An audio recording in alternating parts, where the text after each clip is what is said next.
43 বছরের রাজনৈতিক আমার রাজনৈতিক জীবন। আর এই 43 বছর রাজনৈতিক জীবনে আমি একসময় ছাত্র রাজনীতি করেছি, একসময় যুব দলের রাজনীতি করেছি এবং এই রাজনীতি করে আমি বিএনপির রাজনীতিতে প্রবেশ করেছি। আমি সকল প্রকার গণতান্ত্রিক আন্দোলনে নিজেকে সম্পৃক্ত রেখেছি।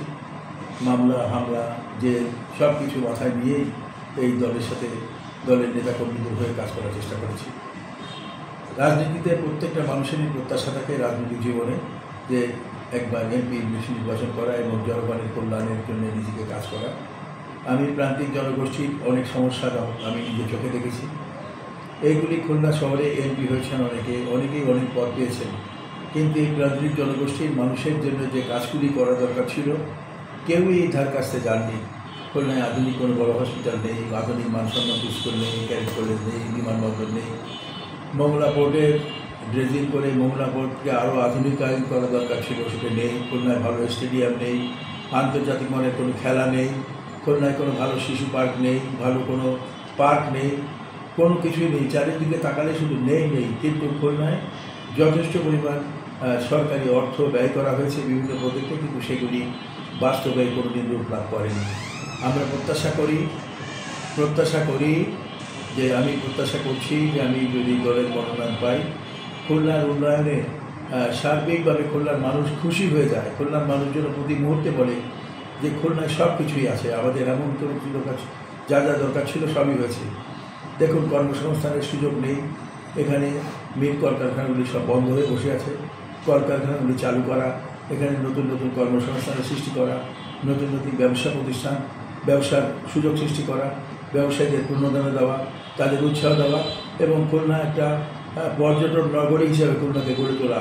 যে সুন্দরবন খুব কাছাকাছি হওয়ায় মানুষের যেহেতু সারা বাংলাদেশ কারণ পৃথিবীর সব জায়গা থেকে মানুষ সুন্দরবনে যেতে চায়, কিন্তু সুন্দরবন যাওয়াটা যদি সহজলভ্য করে দেওয়া হয় এবং ট্রেনে করে খুলনার মানুষ যদি সব যেতে পারে সুন্দরবনে, তাহলে মানুষের কাছে আরও বেশি বড় ধরনের প্রাপ্তি হয়ে যাবে এবং খুলনা একটা পর্যটন নগরী হবে, বড় বড় হোটেল হবে, মোটেল হবে, রিসোর্ট হবে। এর মাধ্যমে খুলনার মানুষের জীবনযাত্রার মান উন্নত হবে এবং এই জীবনযাত্রার মান উন্নতের পর খুলনার মানুষের আর্থিক সচ্ছলতা আসবে এবং মানুষ ভালোভাবে জীবনযাপন করতে পারবে।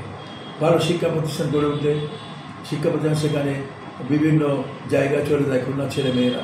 ভালো শিক্ষা প্রতিষ্ঠান গড়ে উঠলে সেই শিক্ষা প্রতিষ্ঠানে লেখাপড়া করতে পারবে। এখানে ভালো হসপিটাল নেই, চিকিৎসার জন্য ঢাকা অথবা কলকাতা চলে যেতে হয়, ইন্ডিয়া চলে যেতে হয়।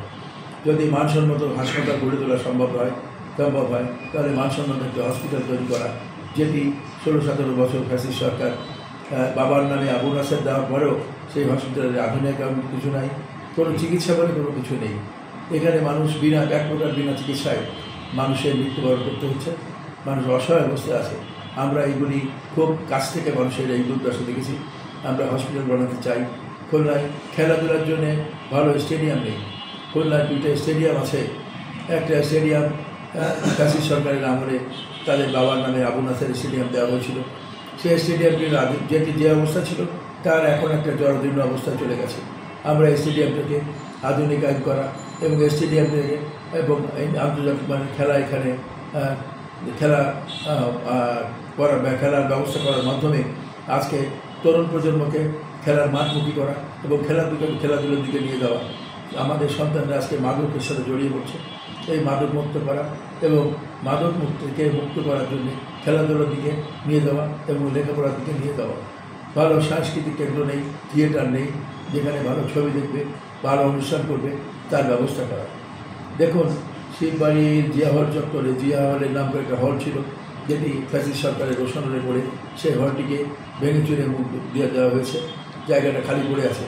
আমাদের লক্ষ্য হচ্ছে আমি যদি এই শহরে এমপি হতে পারি, তাহলে জিয়া হল ওটি শুধু জিয়া হল হবে না, শহীদ জিয়া স্বাধীনতার মহান ঘোষক, তার নামের পরে এই হলটি যেহেতু দেশনেত্রী বেগম খালেদা জিয়াটি করেছিলেন, সেই হলটিকে জিয়া কনভেনশন সেন্টারের নামে একটি বহুতল বিশিষ্ট ভবন নির্মাণ করে এই খুলনার অঞ্চলের মানুষের একটা বড় ধরনের প্রাপ্তি যাতে করে মানুষ পায় তার ব্যবস্থা করা হবে।